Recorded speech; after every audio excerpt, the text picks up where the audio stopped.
Le matériel présenté dans ce test nous a été gracieusement confié par son fabricant. Par respect pour vous, nous souhaitions vous en avertir. Sachez que cependant, et comme d'habitude, le test a été réalisé sans contrainte et en toute impartialité. Sur ce, bon visionnage à tous.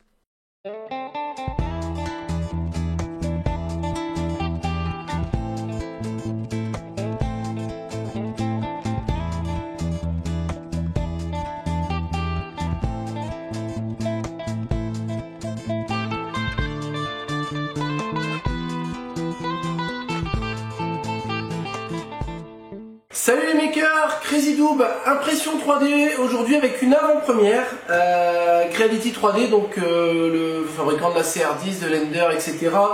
A eu la gentillesse de nous mettre à disposition la version 2 de la CR10, que je vais vous présenter. Donc, vous le savez tous, je possède déjà une CR10 que j'ai améliorée de toutes les manières possibles et imaginables. Là, je l'ai rendue standalone, c'est-à-dire complètement nomade, hein, sans le boîtier déporté. Voilà, ils m'ont contacté récemment pour me proposer de vous présenter cette machine. Donc elle est déjà disponible à la vente, par contre pas encore très bien distribuée, elle est encore vraiment toute fraîche, elle est sortie fraîchement des salons et usines de chez Creality 3D. Donc les points communs avec la version précédente, donc la CR10, ça va être en tout cas le type de châssis ainsi que les types de guidage, donc toujours avec un système de galets.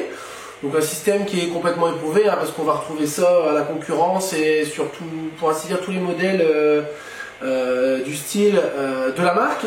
Ce qu'on va trouver par contre sur cette machine-là, ça va être plein de petites améliorations, en fait tout ce qui manquait plus ou moins à la CR10 pour la rendre encore plus exceptionnelle.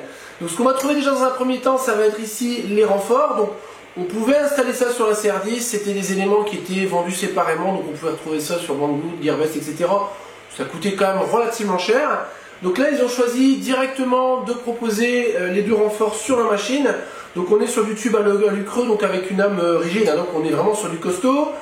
Les tubes à peu près diamètre 20. Bon, je les ai pas mesurés, mais ça vous donne un ordre d'idée. Ils sont fixés en fait en haut et en bas de l'imprimante. En haut avec de petites équerres, en bas avec des petites vis, via des petites rotules. Donc voilà, en fait, tout ça dans le but de rigidifier complètement le châssis. Même si déjà la version précédente était assez rigide, on avait encore un petit peu de flèche sur le haut. Là, on est vraiment sur quelque chose de très robuste. Seconde amélioration qui était possible sur la CR10 mais qui n'avait pas été implantée de base, c'est en fait un deuxième axe, donc on appelait ça un dual Z. C'est-à-dire que maintenant le guidage sur Z, donc sur la verticale, va se faire via deux moteurs. Donc on a bien deux vis trapézoïdales avec les petits écrous laitons, hein, donc l'écrou trapézoïdal également, avec deux moteurs sur Z. Donc ça c'est intéressant pour éviter les mouvements de... Enfin voilà, assurer vraiment une montée régulière des deux côtés de la barre de translation de l'axe X. On va également avoir un nouveau système d'extrusion. Donc alors j'ai ma petite feuille hein, pour m'aider. Ils appellent ça le two-way cooling fans, donc un système de refroidissement en gros qui va envoyer de l'air de manière plus homogène. Par défaut, avant on devait systématiquement plus ou moins imprimer un fan duct, on appelait ça. Donc en gros un système qui permettait d'envoyer de l'air un peu partout. Là voilà, le système de refroidissement, de toute façon on le sent à part en dessous, là en route. Voilà, c'est vraiment une tornade en dessous de la tête d'impression. Donc on voit quelque chose qui est revisité. On n'a plus un gros carter en métal comme on avait sur la version précédente. Moi je sais que j'avais fait sauter sur la mienne le bloc métal, voilà, pour vraiment alléger l'ensemble. Là on est sur quelque chose en plastique, donc qui est très léger, donc qui va éviter l'inertie, hein, tout simplement. Forcément une pièce en mouvement, si on a de l'inertie, on a forcément des imprécisions. Comme je disais, le système de guidage qui reste le même en fait hein, sur des petits galets derrière, voilà, ce système habituel. Seconde amélioration et pas des moindres, un second moteur sur l'axe Z, donc tout ça pour assurer vraiment une excellente assiette au support de l'axe X. Voilà, ça évite que forcément à côté soit plus haut que l'autre, etc. Amélioration suivante, l'extrudeur. Donc ça c'est un élément que j'avais implanté sur ma CR10, donc ça a coûté voilà, une quinzaine d'euros. Donc un extrudeur tout aluminium. Donc avec une prise un peu plus robuste forcément. On va avoir également les deux petits déports au niveau des pinces du filament qui vont permettre, comme je l'ai présenté dans une vidéo précédente, de travailler des filaments semi-flexibles. Du full flex ce sera un petit peu plus compliqué parce qu'il faudra vraiment du direct drive, mais voilà, vous pourrez déjà travailler les éléments en semi-flexible. On va avoir également un système de détection de fin de filament. Donc, cette détection de fin de filament va être couplée au système de reprise après coupure d'électricité. Donc comme sur la Lender, etc. Mais ce qui n'était pas le cas sur la CR10. la machine est prévue en fait pour reprendre une impression suite à une fin de filament ou à une coupure d'électricité. Donc ça c'est juste magnifique. Quand on travaille, ça permet vraiment d'aller jusqu'au bout des rouleaux de filament sans avoir peur que en cours de route la machine tombe à court de filament et que la pression se termine dans le vide. Concernant l'arrière du boîtier de contrôle, on va avoir quelque chose d'assez semblable à ce qu'on avait sur la CR10, si ce n'est qu'on n'aura plus qu'une seule prise de ce type-ci en fait qui va être raccordée au lit chauffant. Donc le second câble étant passé en direct, tout simplement, donc il sort du boîtier directement. Tout simplement parce que voilà, il va être raccordé directement à la machine, il y a une petite prise ici. Donc c'est une sorte de fiche Molex en fait, tout simplement. Et puis le second câble qui était déjà présent. Concernant la connectique latérale, donc on retrouve toujours le sélecteur 115 volts, 230 volts. Donc faire très attention, parce que souvent les machines sont paramétrées en 115 volts. D'autant plus là, l'ayant eu un petit peu en avant-première, forcément il était configuré pour ces pays. Donc bien le basculer en 230 volts, de toute façon on ne peut pas se tromper, c'est écrit dessus. Le petit slot pour carte SD, donc SD grand modèle. Un micro USB ici, donc j'ai pas encore fait le tour, mais je pense qu'il s'agit de la petite prise qui sera utilisée pour flasher le firmware. Voilà, a priori le flash du firmware est simplifié sur ce modèle. Bon, en tout cas, c'est un des arguments de vente de Creality 3D. Concernant le boîtier en général, donc on a quelque chose d'un petit peu restylé, donc on a une façade un peu brillante, j'ai déjà mis mes gros doigts dessus. Assez sobre, assez sympa, le bouton, voilà, c'est assez traditionnel. Concernant le firmware, vous ne serez pas perdu parce qu'il s'agit toujours un petit peu d'une interface type Marlin, donc toujours avec la même architecture si je puis dire. Deux langages par défaut, japonais et anglais. Je vais essayer de voir si je peux pas produire une version française, je vais m'attarder un petit peu à ça, je pense que ça devrait pas être très compliqué. Point de test sans un traditionnel essai, si je puis dire. Donc là, je vais utiliser un des fichiers qui est déjà fourni par Creality 3D. En l'occurrence, un petit chat. Voilà, donc on va essayer comme ça. Donc on est sur une machine en 24 volts, donc forcément qui chauffe beaucoup plus vite que la CR10.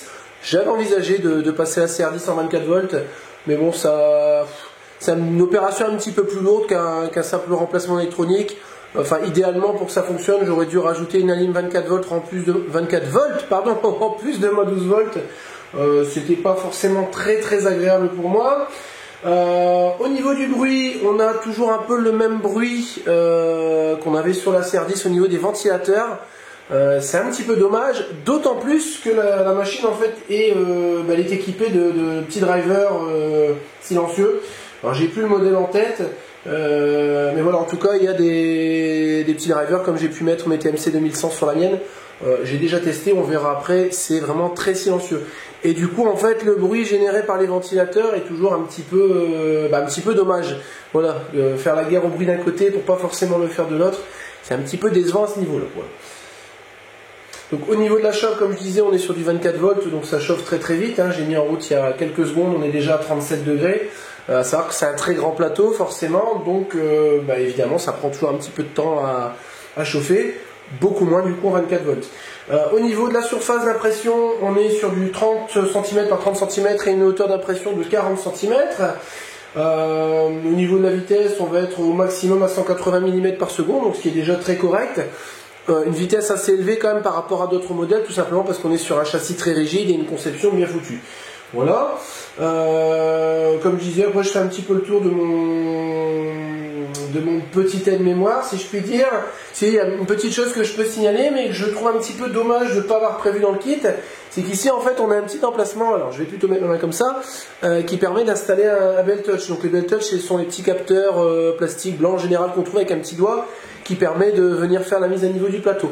C'est dommage, ça n'a pas été fourni dans le kit. Voilà, c'est une option à rajouter, mais en tout cas, ce qui est bien, c'est qu'il n'y a pas à réimprimer un support de tête pour l'installer. L'emplacement existe déjà.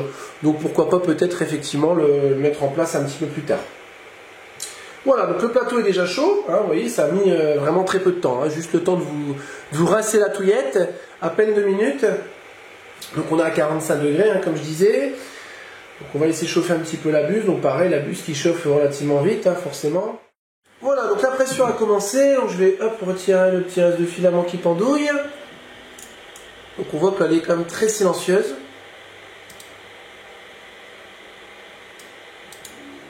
Hormis les ventilateurs.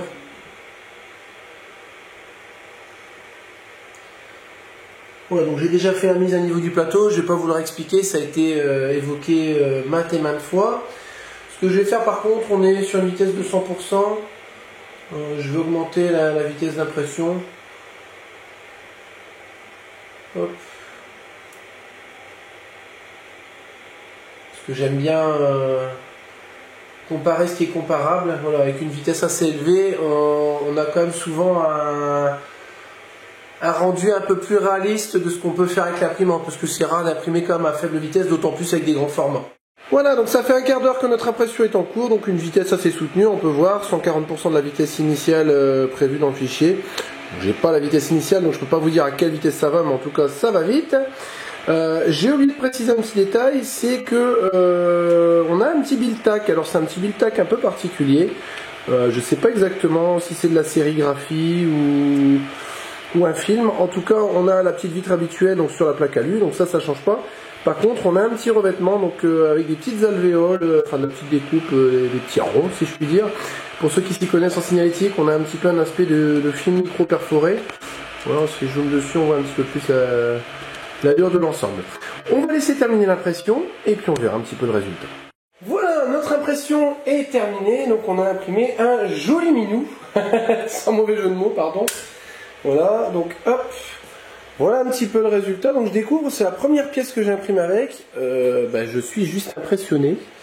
Alors je sais pas si on va bien voir le niveau de détail. Je vais essayer de zoomer un petit peu pour que ce soit bien visible. On a un niveau de détail assez impressionnant. Et pourtant je suis en vitesse quand même relativement élevée. J'ai l'impression qu'on est sur quelque chose de plus efficace que la CR10, effectivement. Voilà qui conclut cette vidéo de test sur la CR10 V2. Un grand merci à Creality 3D pour m'avoir mis à disposition l'imprimante en avant-première. Pour conclure, je vais dire en fait qu'on va avoir sur la machine de série toutes les options qu'on pouvait trouver sur la CR10 V1. Donc options qu'on pouvait trouver soit à l'achat, soit qu'on pouvait réaliser. Voilà, là je pense qu'on est quasiment sur un sans faute hein, sur la machine. Voilà, les options reprises, le détecteur de filament, etc. Le regret que je pourrais avoir, c'est peut-être de ne pas avoir un double extrudeur. J'ai envie de dire, voilà, ça aurait été un plus un peu sympa, notamment pour utiliser avec des matériaux solubles, etc. pour les supports. Mais bon, voilà, on est toujours libre de l'installer si on veut pas. Le petit belt au touch, c'est dommage que ce soit optionnel. On est vraiment sur un capteur qui vaut 3 fois rien. Ça aurait pu être mis par défaut, mais bon, c'est pas grave, peut-être que j'améliorerai. Et le point noir, mais que j'avais déjà retrouvé sur d'autres modèles, donc il n'y en est pas réellement un, c'est quand même toujours ce boîtier déporté, moi qui me pose toujours un petit peu de problème en termes d'encombrement pour l'installation. Mais bon, voilà, après c'est un choix qu'on fait quand on veut une machine d'une telle qualité. Voilà, c'est peut-être le petit moins, la petite chose qu'on pourrait reprocher.